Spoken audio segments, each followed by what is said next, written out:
Hello everyone, SirMonkeySuit Zappy here, back again with My Hero Academia Season 4. We're on Episode 4, and in the last episode we had Deku officially contract himself with Night Eye's agency. I was going to say Overhaul, I was like, no, that's completely wrong. We also actually saw Deku meet Overhaul as well in the after credit scene when Eri showed up, so we officially got her name. And Overhaul said that let's go home. So yeah, I think I was right in saying that there is some, obviously, family sort of connection there, unless it's, some kind of adoption type thing. I don't know. For all I know, it could be like some kind of orphanage or something like that. But yeah, clearly Eri is not a fan of wherever home is. So yeah, we'll see what comes of that. I said in the last episode, the discussion, that I wasn't even sure that, I don't think Deku can actually do anything because Overhaul is working in this sort of grey zone that's closer to black, in Night Eye's words, but there's nothing to really grab him for, you know what I mean? Like, as far as anyone knows, he hasn't done anything wrong, so they can't grab him. If they knew what had happened, I'm sure Night Eye, like, in some aspects knows what is up. I'm sure that he knows that he's doing bad things, but they just don't have the evidence or the proof, so they can't really grab him. So I guess Deku's just gonna have to watch Eri go. I don't know if that's where we'll pick up from last episode, straight off that after credit scene. But we'll just have to wait and see. We've also got Tokiyami, who's been called up by the number 3 hero Hawks. So that's cool because I haven't seen that guy yet. So that's cool. Apparently, what I've heard was they're still using the ranking system from when All Might is technically still number 1. I am right in saying that, right? Somebody commented saying that that's what they're still using. So that means Endeavor would be number 2 and then Hawk's number 3. Okay, I think Genus is number 4, right? I think if I remember correctly. But yeah, so there's that, and then we have Kirishima, Ochako, and Sue being called by the other 2 of the big 3. So yeah, we'll see what happens with that as well. But yeah, I think that's all I've really got. So yeah, without further ado, we're just going to get in episode 4 and see what we get. So without further ado, let's go.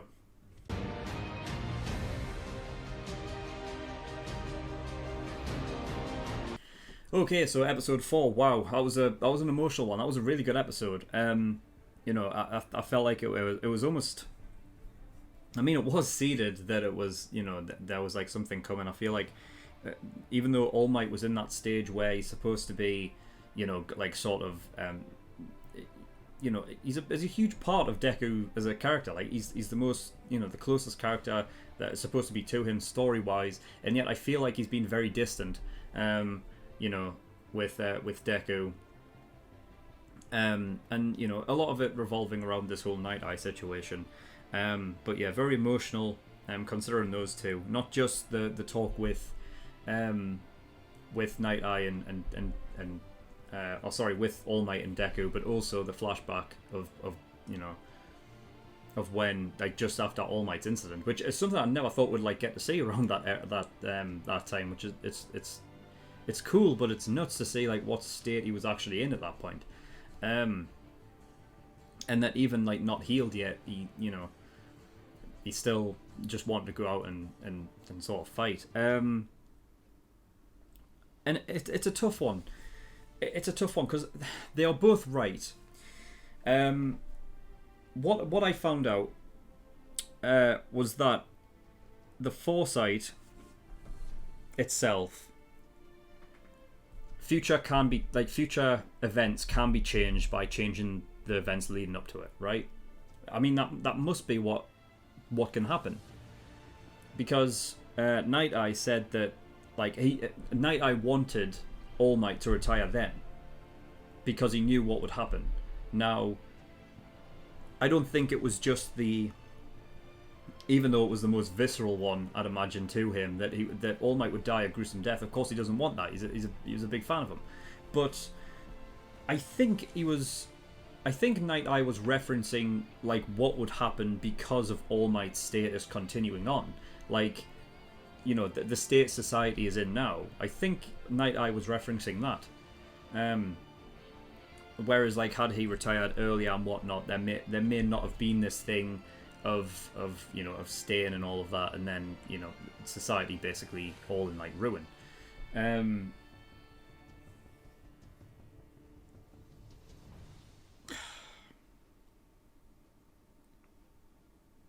So it can't. So you can't fight fate. Then you can't fight it as long as you know it's coming and you try to change the sort of events. But it's like, well, to what degree? Yeah, I feel like it's such a weird one, isn't it? And it always is with, like, being able to see into the future, because then it's like it always gets complicated when you know what the future is, meaning that you would take steps. Well, it's like saying to All Might, using Foresight and All Might, or any character, Deku, and basically saying, all right, you're going to turn right when you get to the end of this lane, but instead turn left, and then just see what happens. Like, but it's a weird one, because then how far does it go back? It's such a hard thing to explain, but would Night Eye? How would Night Eye know if it was always meant to happen that way? Do you know what I mean? Because I would feel if anybody knew that you could fight, you could change the future, then it would be him, right? Because he knows, it's his quirk, right? So he would know the most about it, I'd imagine. How does he know that the future was already determined, that Night Eye was going to look into the future and try and change it, but that was always going to be the case? So no matter what, it was always going to happen this way. Does he know that that's a possibility? Because that changes everything in that case. Like, that is literally the question that needs to be asked. And the answer will determine whether or not you can change the fate of something, if you can change the future. Because otherwise, if you can't, then All Might's fucked. And I don't want to see that. I don't want to see that, man. That's what it all depends on. I mean, the problem is that... well, first of all, I can't believe he can see that far into the future. That's just crazy. But he says that it becomes less apparent when the certain...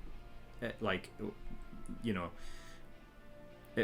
further he looks into the future, the less certain it looks, like, for an exact event. So that's what he's saying. So it would, if the future was still going to happen the way that he saw that it would happen, then All Might's death's coming within the next couple of years.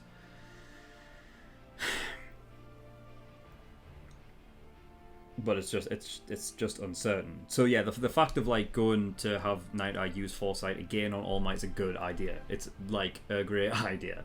When there's life and death in the mix, like, come on.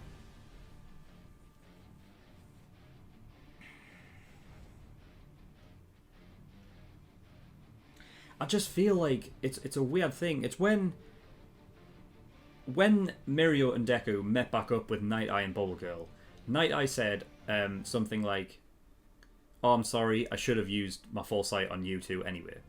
So that would mean that if he's using Foresight on one person, then does that mean that he can predict where other people would be coming in? Do you know what I mean? Like, if he'd used Foresight on Deku and Miro, would that mean that he knew that they would meet Overhaul?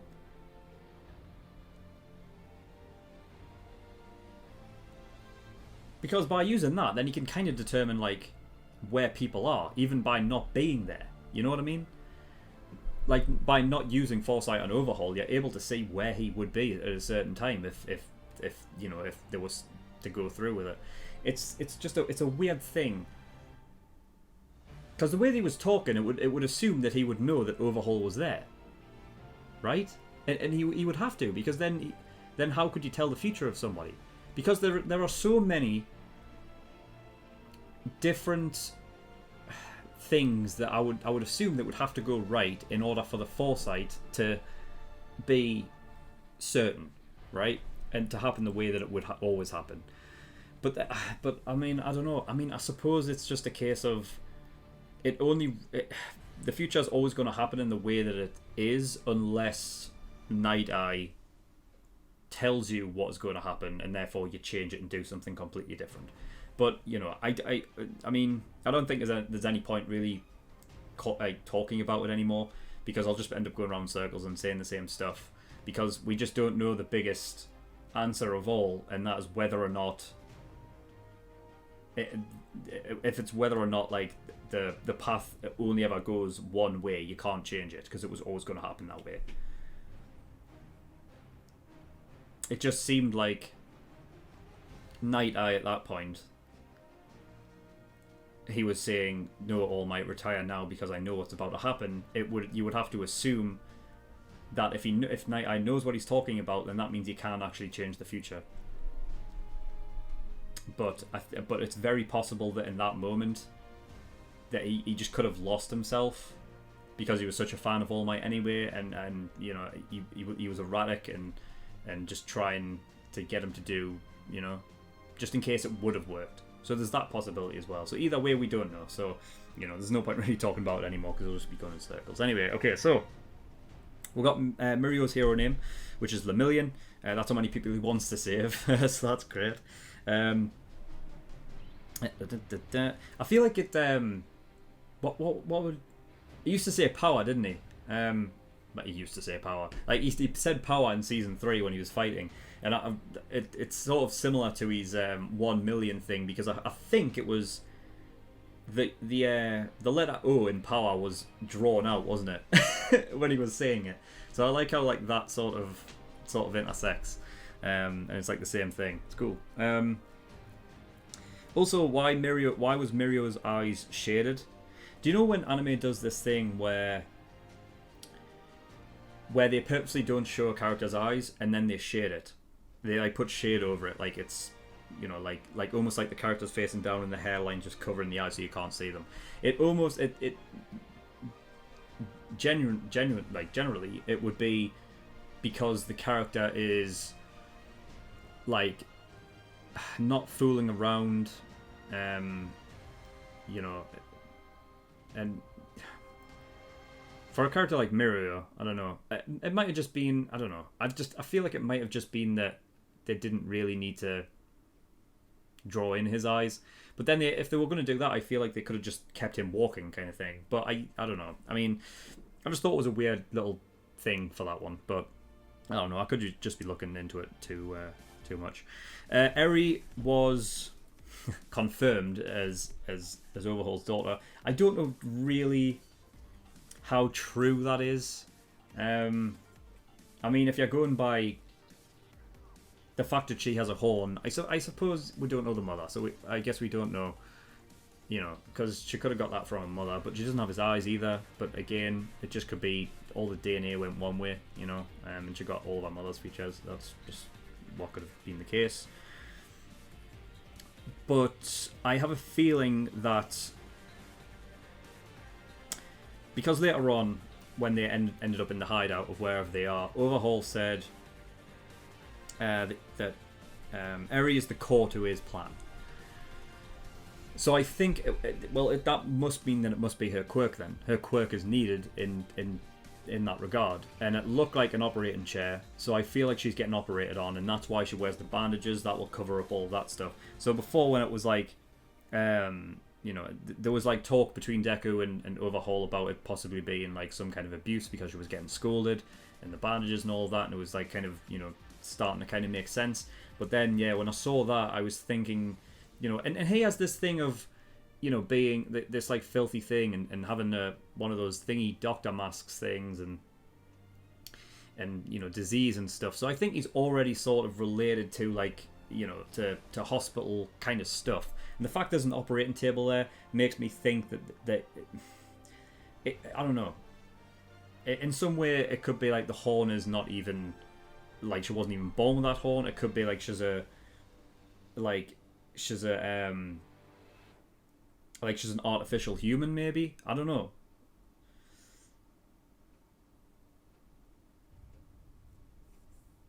there are many different things, like theories and stuff. It's possible that she could be an orphan, you know. I liked how Miro threw up Deku's hood. It's actually the one time. Well, I mean, I've never really liked the hood anyway. I think it looks stupid, you know. But for that moment, like the fact that of Miro, quick thinking, throwing up his hood. That's. I mean, it just goes to show like how good Miro is at this point. You know, like he's definitely getting there, and he's close. He's close to becoming like a fully fledged hero, I think. You know, with that kind of experience, just being quick on these feet. To be able to do that. Though I feel like it would have been a bit suspicious. You know, like mid-talk, throw the hood up, you know. At first when he threw it up, I was thinking maybe it was just a case to get his, like, disguise so that Overhaul didn't get, like, a good look at Deku.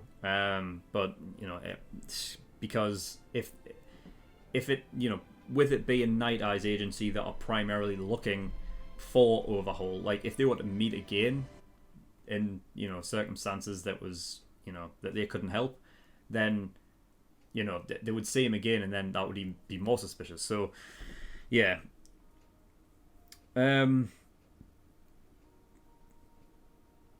What else? Oh yeah, so when he was leading them into the alley, I mean, I personally think, I don't know why Miro and Deku decided that was a good idea to get to, yeah, let's go into here when no one's around. It's just like, it's just a crazy sort of thing to just accept and go along with, you know. But whatever, they did it anyway. And then Eri noticed that, you know, Overhaul was taking down his glove. She's clearly conditioned to know what it does. And I think it's showing Eri's compassionate nature, I believe, early on, because he wasn't going to hurt Eri in that way. You know, I think it was she decided to go back with Overhaul because Deku and Miro could have been hurt. I you know, so it's showing that early on.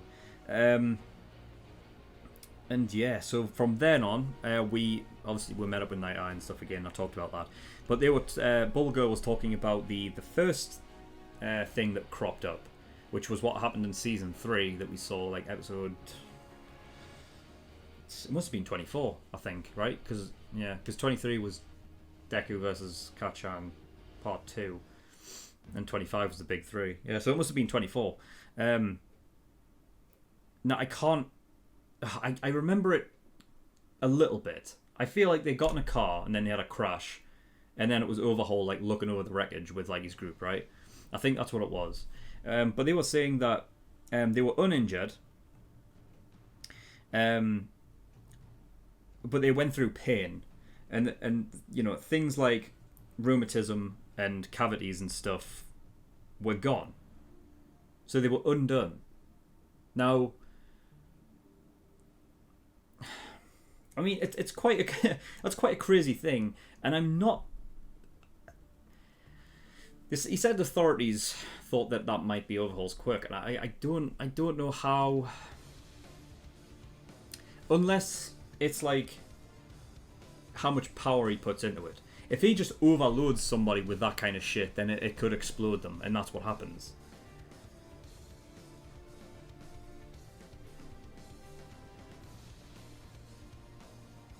But to like fix things that aren't even there anymore. I mean, like cavities. Like, how do you can't really repair them. You would just get a filling put in, right? Like, it's not something that you can repair. So is it? But then that wouldn't match with the way that he's killing people. Because I would have to think that it's not something like a cavity is not as simple as repairing it. You're not really repairing a cavity because you can't like it doesn't grow it back. So I was thinking, like, well, in that case it would be undoing something then, and it would undo the cavity. So it would basically, like, it's like that particular person would be put back in time. Like, their body form would be put back in time to when they didn't have the cavity, or or troubles with rheumatism or whatever. I think that's like things like arthritis and stuff, right? I think it's something like that. I'm not an expert, but I know that cavities can't just they don't grow back over time. So it's not something that can be an accelerated healing process like Thingy Girl does have, So I feel like if anything, it would be it's not a power that goes back in time for everything. It's a power that goes back in time for one singular thing, back to the original state it was in before any of it happened. But they feel the pain of it. I think that's what it is. But I don't think that's Overhaul's quirk, because I don't know how putting back, unless if he overloads them to like a time before they didn't exist, it's not like they would go back into baby form like gradually. If he's able to put a lot of power into it, enough to where it goes back instantaneously, then what would it do? I suppose just explode. I guess. Like to a point where it just wasn't there anymore. But then how does he determine the area though? Because Magna still had his legs. And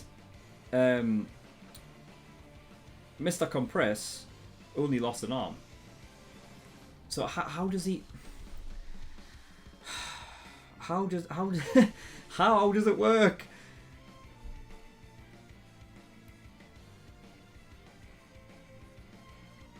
I'm trying to go back through the show and like try to remember if there was ever a point where we kind of saw a quirk, but we weren't told about it for a long time. Because I'm trying to think now, like this is the first time there's been a character in a show where I'm looking at a quirk and I'm like, I don't understand what it is. The other easiest option and the most simple option would be that it just wasn't Overhaul's quirk to begin with, But I really, really, really don't know. But I wanted to talk about it anyway because it's interesting. He's still got a group of other guys that we really haven't seen anything from in terms of their power. So, we'll just have to wait and see on that one. There's like a little fucking miniature dude with a mask on. Fuck knows what he does. It's fucking Thingy under there. The little bloody mouse dude. The fucking headmaster. He's in there. Oh, God. Could you imagine? Damn. Where else? Alright, so yeah, during the talk, again, with Night Eye and whatever, I think it's clear to Night Eye that Deku is, he thinks the same as All Might. And I think it just kind of sort of annoys him more, knowing that he was just right, and it's just like, it's just another another one that thinks the same, and not isn't as smarter, and generally is a bit more instinctive and just wants to do something now and not be patient, wait. And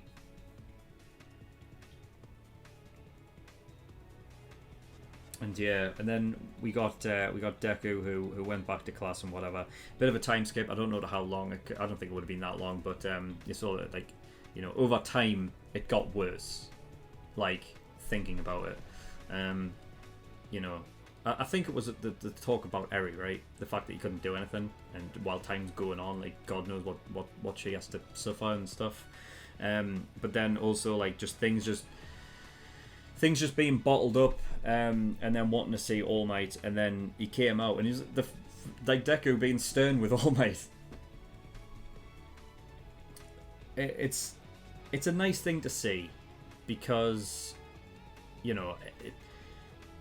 at the point where you're like, Deku is such a fucking fanboy of All Might that this kind of thing would just never happen. We had all the All Might, like your admiration of All Might as a shackle and stuff like that. I think it puts them more it means that they're more closer in general, that they're able to do this, you know, like Deku's allowed to come after him and, like, you know, sort of demand that this is something that should happen. Like, you need to tell me exactly what happened, because, you know, I have to deal with fucking Night Eye giving me this shit and everything like that, and he just wants everything to be sort of laid out on the table so he knows what the, like, you know, why all of this is happening. And yeah, that was a question that I had about All Might, about when All Might said that I can't face him because of something, and I was thinking that it had to do with, originally when he first said that, I thought that has to do with the fight, where All Might lost his stomach. So I was right about that. And then when last episode, when he was talking about Miro being the inheritor for One for All, I was like, oh, maybe that's what he was talking about. And it turns out I was right about that as well. So it's kind of like an amalgamation of them all. And then even on top of that, just, you know, the way society is now, and the fact that All Might's going to die a fucking gruesome death. I just, honestly, I don't think I can take it. I just don't. It's interesting. All Might say he doesn't. He made it sort of like a thing. He just doesn't do sidekicks. So that's fair enough then. I mean, that's one of the things. Like somebody said that David Shield. Like this was like weeks ago. Someone said David Shield wasn't All Might's sidekick, and I said something like, I think it was because he was going with Sir Night Eye, and I was like, oh, I thought he was going to go with David Shield. And then he pointed out that David Shield was never really a sidekick. He was just a sort of like, it's more like partner kind of thing. It's not really a sidekick kind of job that he was doing. So yeah, that would probably, you'd have to assume that Night Eye was the only sidekick All Might ever had then, I guess. I suppose. So yeah, I mean, yeah, I think it's probably a thing as well with All Might that, like, you know, he gets things done on his own. He doesn't have to worry about anyone else around him, kind of thing, you know. If the sidekick gets into trouble, he doesn't have to, you know.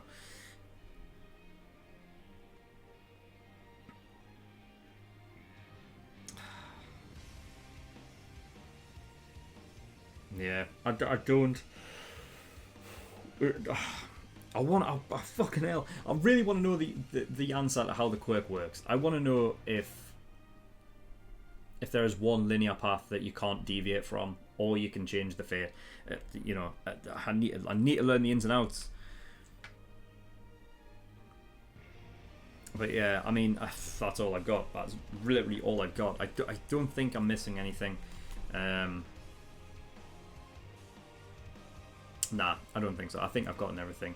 Yeah, so that's that. I mean, you know, we've got Bakugo and Todoroki. They've got some, you know, they've sustained some injuries from the exam, which is interesting because I don't think they got any during the one with the whole group, with the whole class. So they must be really, like, teaching them a lesson in this one. You know what I mean? I've said that I want to see them do. I want to see, like, something with them, you know, but I guess that there's a lot going on. I wasn't thinking that they would immediately go into Deku meeting Overhaul this quickly. So, you know, I was expecting there's just too much going on with that to really deviate and go see what's happening with Bakugo and Todoroki, even though, you know, I would like to.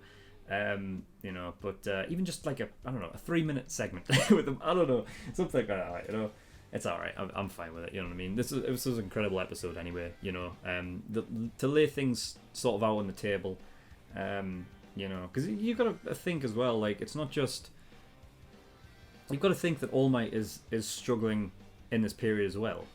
Like, you know, when he was injured and he's crawling along the wall and he's clearly in no state to fight, but he still wants to fight. Like, imagine, like, how he feels now, like when he's even in a worse state, because he doesn't have it anymore. Like, he's able to go into his form for a bit, which is great. I'm glad that he can still go into that form for a bit, just to see it, because it's still as epic as that. It's still an epic design, you know. But it's going out for these runs and everything like that. I feel like it's a way for him to sort of keep to himself and kind of deal with this whole thing, you know. because it's gotta suck. It's gotta suck for the guy, you know. But yeah, I mean, I don't have anything else to really talk about, so apologies if I miss anything. If you do want to see the full length, you can do by going over to my Patreon and getting the full length here. So there's that. There's also $5 for early access as well, so if you want early access to my videos, you can do. You also get 4 episodes of Hunter x Hunter and not just 2 as well a week. So there's that. And there's other tiers there where you can pay to have a certain show reacted to as well. So if you want to do that, then you can do. And then there's also Discord as well. Links are in the description. But yeah, that is all I've got. So thank you everyone for watching. I'll see you all next time. Bye bye.